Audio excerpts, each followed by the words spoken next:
मेरा मुख्य काम है समाज का सेवा करना। खुश होकर जनता लगातार 3 बार मुखिया चुनने का काम किया।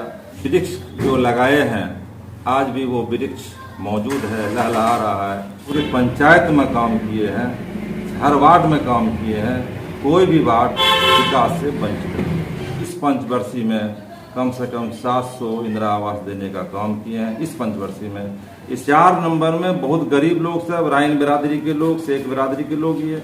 राइन बिरादरी के लोग का एक भी घर छत का मकान का बना हुआ नहीं था, लेकिन 75% छत का मकान जो इंदिरा आवास के थ्रू मिला है, लेकिन सब लोग को ले लिया है इंदिरा आवास, सब लाभ ले चुके हैं लोग। 15 साल से ये समस्या नहीं है। जल नल चलने के बाद लोग पानी का ज्यादा मिसयूज करते हैं। हमने पंचोखा भी रोड में बनाने का काम किया, तो मैं घर घर पंचोखा उस लाइन में सबसे पहले बनाने का काम करूंगा। हर की भी जो जमीन है वो अतिक्रमण किए हुआ, टाल मटोल की बात हुई, स्वार्थ बस लोग अतिक्रमण किए हुए हैं। परेशानी है कि विकास करने में हमें बाधा हो रहा है। अगर लोग अपने अपने जमीन पर चला जाता है, सरकार की जमीन को छोड़ देता है, तो जो भी विकास बाकी है वो भी होगा। मैंने अपने तरफ से लोगों को राशन वगैरह, ये चना हुआ, चूड़ा हुआ, एक प्राथमिक उप स्वास्थ्य केंद्र बनाना है, पंचायत सरकार भवन बनाना है, बच्चे के खेल का मैदान बनाना है। एक ही परिवार में 2 अहम पद। पब्लिक जिसको चाहेगी उसको बनाएगी। लोगों के दिल में मैंने जगह बनाया।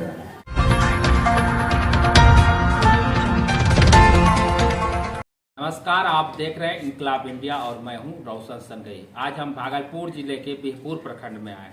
वही बिहपुर जहां आज़ादी में भाग लेने के लिए डॉक्टर राजेंद्र प्रसाद जी आए थे। और आज हम बिहपुर पूरब पंचायत में हैं, जिनको आप मिल्की भी कह सकते हैं, मिल्की ग्राम है। हमारे साथ मुखिया प्रतिनिधि मोहम्मद रबुल हसन जी हैं। उनसे हम जनता की सवाल करेंगे और जानेंगे कि लगातार 15 साल ये कैसे जीत रहे हैं और क्या क्या काम किए और इस क्षेत्र की क्या क्या जन समस्या। पहले तो आपका स्वागत है इनकलाब इंडिया। सबसे पहले मैं आप लोगों का स्वागत करता हूं कि आप लोग मेरा इंटरव्यू लेने आए। बहुत खुशी हुई हमको कि लगातार जनता आपको चुन रही है। ये तो जनता के मन की बात है। जनता मेरा कुशल स्वभाव, विचार से प्रेरित होकर लगातार मुखिया में मेरी पत्नी बीबी आसमीन को वोट दे रहे हैं।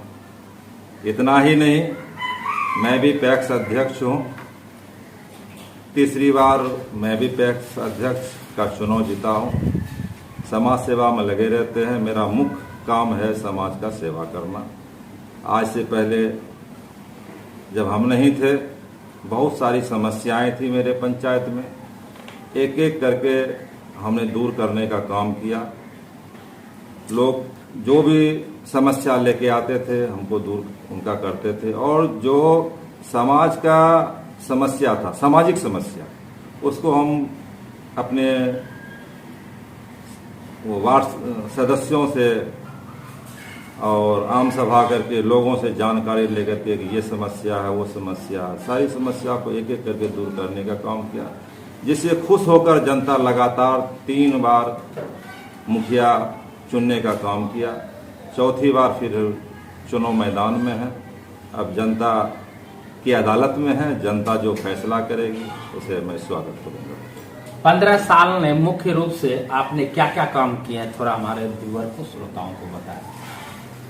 देखिए, 2006 में सबसे पहले महात्मा गांधी राष्ट्रीय ग्रामीण रोजगार योजना, जिसे नरेगा कहते हैं, बड़ा जोर तोड़ से उसका काम हुआ। उसके तहत हमने वृक्ष जो लगाए हैं आज भी वो वृक्ष मौजूद है, लहलहा रहा है। वृक्षारोपण का काम नरेगा से मैंने बृहत रूप से किया।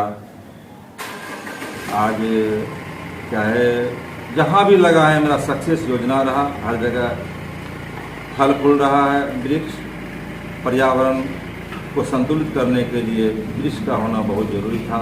वो हमने काम किया 2006 में। उसके बाद रोड है, नाला है, लगातार करते ही जा रहे हैं। जो भी समस्या सामने में आती है उसे हम पूरा कर रहे हैं। कितना काम किए, पूरे पंचायत में काम किए हैं, हर वार्ड में काम किए हैं, कोई भी वार्ड विकास से वंचित नहीं।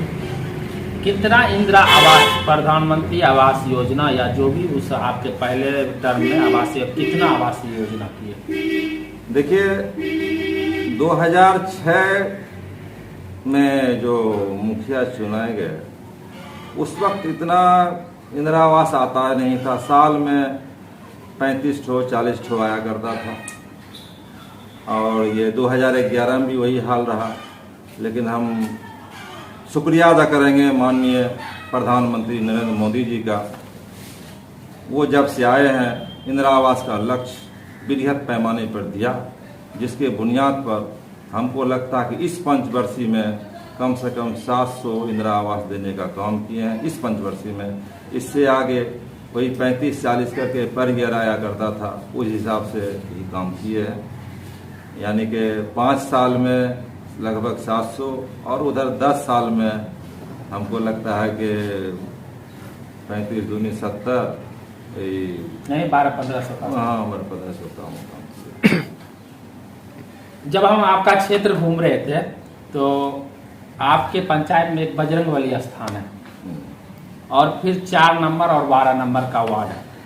जब जनता का व्यू हम लिए, सीधा यही आप पे आरोप लगाया गया कि आप अपने सेलेक्टेड, मतलब आप अपने आदमी को दे रहे हैं, जिसको जरूरत है उनको इंदिरा आवास नहीं मिल रही है। देखिए जनता जनार्दन है, जनता राजा है, भविष्य का निर्माता है। जनता जो बोला, इलेक्शन का टाइम है, कुछ भी बोल सकता है, ऐसा हमने कुछ नहीं किया है। वार्ड सदस्य लोग हर वार्ड से चुन के आते हैं, सब लोग मेरे ही नहीं होते हैं, वार्ड सदस्य चुन के आते हैं। वार्ड सदस्य का काम है कि कहाँ झोपड़ी का घर है उसको पहले देना है, उसको हमको ले जाकर दिखाने का काम करता है। हम देखते हैं उसको इंदिरा आवास देना है, उसको लिस्ट बनाए, उसके बाद में आम सभा से पारित किए। ऐसी बात नहीं, ये सरासर इल्जाम गलत है कि अपने आदमी को दिए। सब आदमी तो मेरा ही है। पंचायत में 80% वोट हमको पैक्स में मिला, जब तक मेरा आदमी नहीं है तो 80% वोट मिला हमको। नहीं, उनका आरोप है ना कि जैसे आप 4 नंबर वार्ड ले लीजिए, बोले कि हमको मिला ही नहीं है। जो विरोधी है तो विरोधी का काम बोलना नहीं मिला है। जनता विरोधी है कि प्रतिनिधि आपका विरोधी होगा, कोई भी उम्मीदवार विरोधी होगा? देखिए उम्मीदवार विरोधी होता, उम्मीदवार का जो समर्थक होता है वो विरोध करने का काम करता है।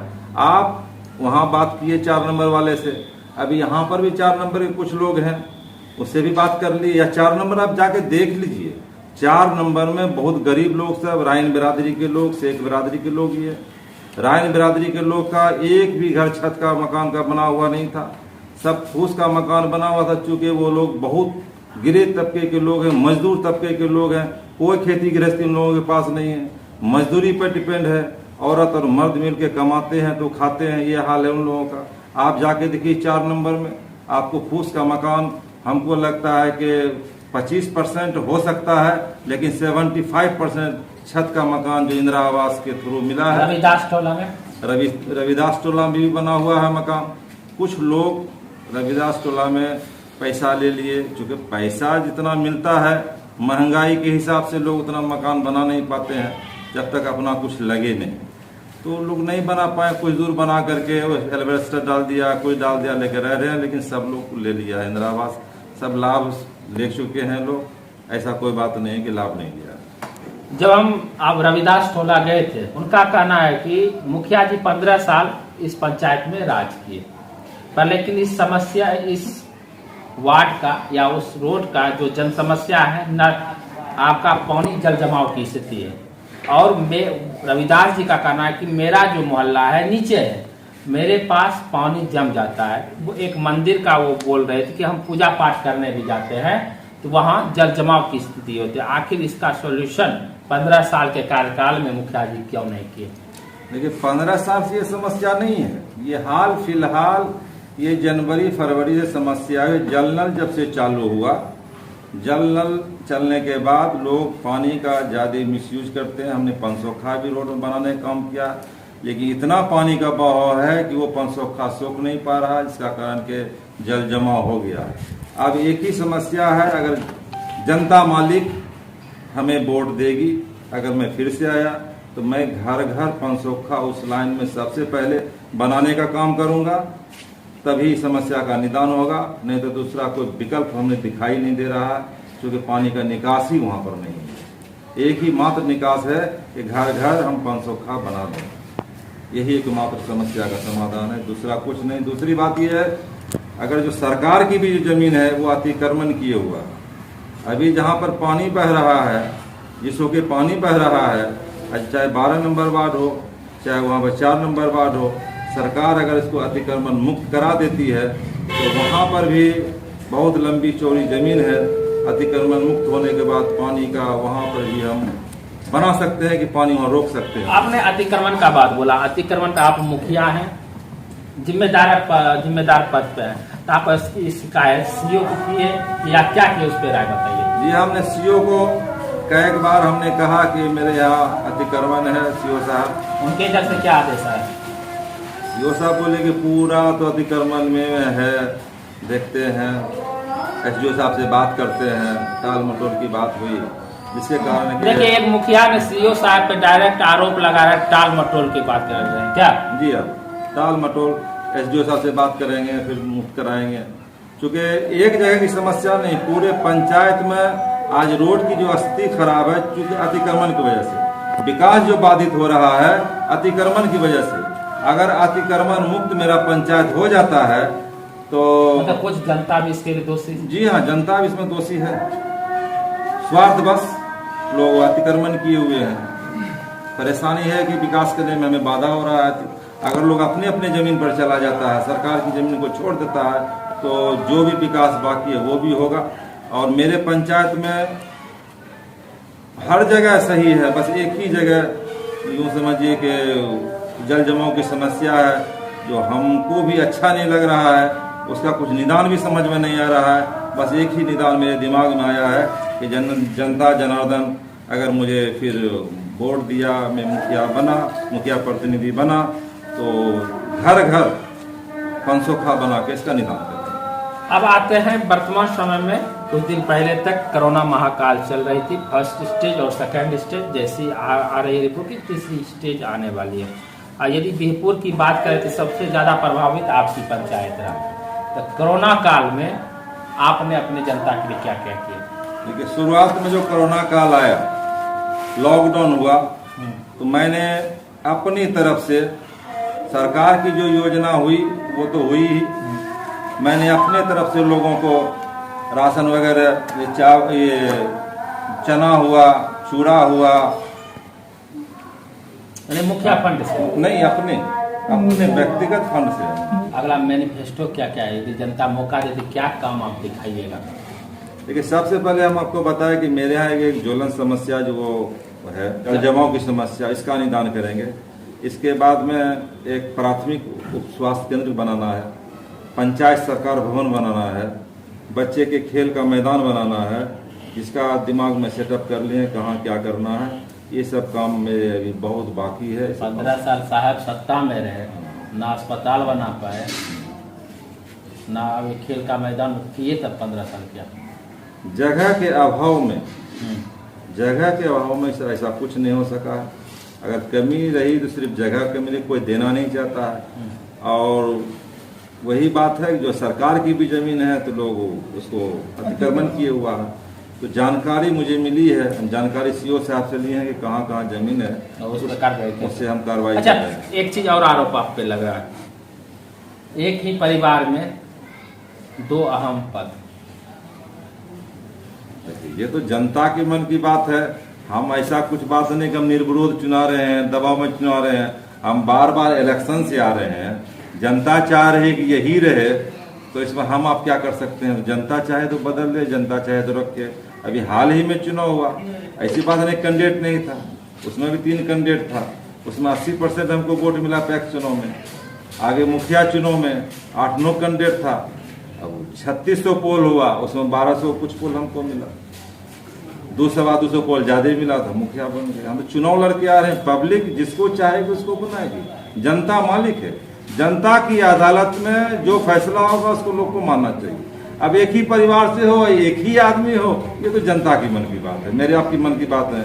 हम नॉमिनेशन दे दिए, मुखिया बन गए, ऐसा कोई बात नहीं है। हम भी 2001 में चुनाव आ रहे हैं, हमने नॉमिनेशन एकाएक दे दिया, लोग हमें पहचानता नहीं था। घूमे फिरे भाई, पढ़े लिखे हैं, वकालत छोड़ के हम आए हैं, हम लॉयर भी हैं, सिविल कोर्ट में हम प्रैक्टिस क्या कर सकते हैं, प्रैक्टिस छोड़ के हम समाज सेवा में आए। मेरे समाज सेवा करने का मेरा मन जागा कि हमें समाज सेवा करना है, समाज में मेरी जरूरत है, हम समाज सेवा में आए। लोगों ने देखना शुरू कर दिया, पहचाना शुरू कर दिया, लेकिन हम चुनाव हार गए 2001 में। लेकिन 2001 से लगातार हम समाज सेवा में रहे, लोगों के दिल में मैंने जगह बनाया, दिल में जगह बनाने के बाद लोग हमें चुना तो आज लगातार अब चुनती ही जा रही है। आप अपनी जनता से क्या अपील करना चाहते हैं? हम अपनी जनता को यही कहें कि आप लोग बुद्धिमान हैं, समझदार हैं, सोच समझ के वोट डालिए, बस इतना बस इतना ही। अगर हम अच्छा लगते हैं और लोग भी आएंगे, अभी तो आए नहीं हैं, हम तो आएंगे ही। मेरा नॉमिनेशन 30 तारीख को है, उसके बाद जो लोग आएंगे, जो लोग भी कैंडिडेट आए, आप उसके बारे में सोचिए, विचारिए, सोच समझ के अपने पंचायत के भविष्य का फैसला कीजिए। हमसे जुड़ने के लिए शुक्रिया जी, शुक्रिया। यदि आपको भी ये वीडियो अच्छी लगे तो YouTube को सब्सक्राइब कीजिएगा, Facebook पेज को लाइक कीजिएगा। इसी तरह आप अपना प्यार इनकलाब इंडिया को देते रहिए। हम भी ग्राउंड रिपोर्ट पर आपको क्या जनता की स्थिति है वो बताते हैं। तब तक के लिए जय हिंद।